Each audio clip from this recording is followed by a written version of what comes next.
بچیوں، زندگی کی خوبصورتی ہر انسان چاہتا ہے، اور یہ صرف در مصطفیٰ سے ملے گی۔ ایک اچھا بیٹا، پہلی شکل ہے اچھا بیٹا، اور میرا نبی کہہ رہا ہے کاش میرے ماں باپ زندہ ہوتے، اور نہیں تو میری ماں زندہ ہوتی تو تم دیکھتے میں کیا کرتا۔ میں عشاء کی نماز کے مصلی پہ ہوتا اور میں سورۃ فاتحہ پڑھ رہا ہوتا، اور ادھر سے میرے گھر سے میری ماں مجھے کہتی محمد، تو میں ماں کے لیے نماز توڑ دیتا۔ سبحان ہاں، میں ماں کے لیے نماز توڑ دیتا۔ اور میرے نبی سے پوچھا گیا یا رسول اللہ قیامت کب آئے گی؟ یہ بچیاں غور سے سنیں، سارے سنو پر یہ خاص طور سے سنیں۔ آپ نے کہا اللہ کو پتہ ہے، کہ یا رسول اللہ کوئی نشانی بتا دیں۔ تو آپ نے کہا جب بیٹیاں بھی ماؤں کو ذلیل کریں گی تو قیامت آئے گی۔ جب بیٹیاں بھی ماؤں کو ذلیل کریں گی تو قیامت، ان تلد الامۃ ربتہا، جب ماں کے ساتھ بیٹیاں نوکر جیسا سلوک کریں گی، نوکرانی جیسا سلوک کریں گی تو قیامت کے نکارے پہ چوٹ پڑ کے رہے گی۔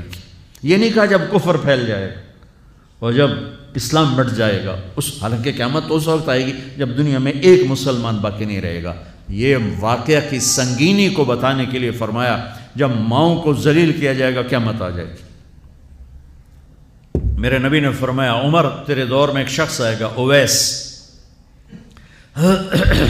اس کا قبیلہ ہوگا مراد، آگے سب کاسٹ ہوگی قرن، اویس بن عامر، اسے دعا کروانا، وہ کالے رنگ کا ہوگا، چھوٹے قد کا ہوگا، اور اس سے دعا کروانا، دعا تو بھی کروانا، علی تو بھی کروانا، علی اور عمر، اویس ان کے لیے دعا کریں۔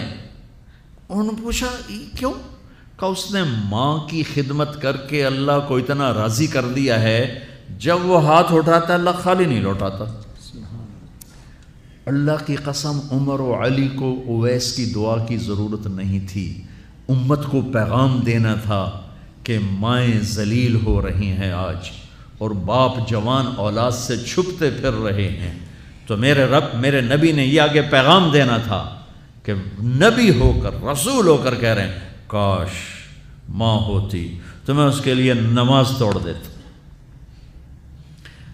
آپ کو 8 عورتوں نے دودھ پلایا والدہ سمیت، ان میں ایک ایمن بھی ہیں، آپ کے والد کی باندی، تو گھر میں تشریف فرما تھے، ایمن بیٹھی تھی حضرت عائشہ، تو ایمن کہنے لگی یا رسول اللہ پانی تو پلا دیں، تو اللہ کے نبی ایک دم اٹھے، تو حضرت عائشہ ناراض ہو گئی، ایمن اللہ کا رسول کو کہتی پانی پلا، تو اور کیوں نہ کہوں میرا بیٹا ہے، میں نے دودھ پلایا ہے۔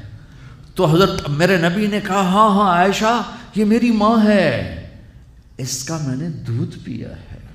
آپ اٹھے، گھڑے میں سے پانی بھر کے یوں دونوں ہاتھوں سے حضرت ایمن کو پیش کیا جو حبشی باندی تھی، چونکہ دودھ پیا ہے تو ماں کا لفظ صادق آ گیا، تو بجائے اس کے کہ برا مناتے آپ خادم بن کے اپنی ماں کو دودھ پلانے والی ماں کو آپ نے، حضرت حلیمہ سعدیہ تشریف لائیں، آپ نے اپنی چادر بچھا کر اس کے اوپر بٹھایا۔ ہمیں پیغام دینا تھا، آنے والے زمانوں میں یہ ہونا تھا۔ سبحان اللہ۔ امام ابو حنیفہ کا نام تو سب کو معلوم ہے نا، ایک اور عالم بتاتا ہوں، عبد الرحمن بن ابی لیلہ، ان میں علمی کھٹ پٹ تھی بہت زیادہ، آپس میں بنتی نہیں تھی، تو ابو حنیفہ جیسی ہستی جن کے کروڑوں فالوور آج ہیں، ان کی ماں کہتی نعمان یہ مسئلہ ہے جا کے عبد الرحمن سے پوچھ کے آ۔ زندگی میں ایک دفعہ نہیں کہا ماں جی میں اس کو بڑا عالم ہے میرے کو پوچھ لو، کہا اچھا ماں جی، اپنی چادر اٹھاتے اور پہنچ جاتے دروازے پہ دستک دے کے بھائی مجھے میری اماں نے بھیجا ہے، آپ اس پہ فتویٰ، حالانکہ ان کی اپنی رائے اس کے خلاف ہوتی تھی، لیکن ماں کے احترام میں جا کر ان سے مسئلہ پوچھتے جن سے روزانہ مناظرہ ہوتا تھا، روزانہ کھٹ پٹ ہوتی تھی علمی، ماں نے کہہ دیا جا کر ان سے پوچھ کے آتے تھے، اپنی اتنی بڑی علمی قدر و منزلت کو ایک طرف رکھ دیتے تھے، نہیں میری ماں نے مجھے کہا ہے۔ تو آپ سب نوجوان ہو، ماں باپ زندہ ہیں تو ان کی دعا لو، آہ نہ لو، دعا لو۔